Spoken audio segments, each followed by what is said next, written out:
গিয়ে ফিরে যাব।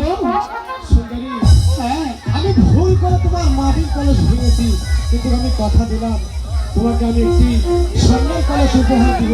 স্বামীর কলস উপহার দিবে? তুমি কাল আবার এই নদীর ঘাটে চান করতে আসবে, ঠিক আছে। তোমাকে আমি অবশ্যই কলসই দিব। ঠিক আছে সখী, প্রতিশোধ বলেছি সে আমার কানকুল কলস ভেঙে ফেলেছে, সে আমাকে স্বামী কলস দিবে। সে যদি দিতে পারে তবে আমি নিতেও পারবো। ঠিক আছে প্রতিশোধ, তোমার কলস বড় হয়ে গেলে আমাকে দেখো কেমন। তাহলে সুন্দরী, আমি অবশ্যই তোমাকে ডাকবো। আচ্ছা, সখী, তাই চলো।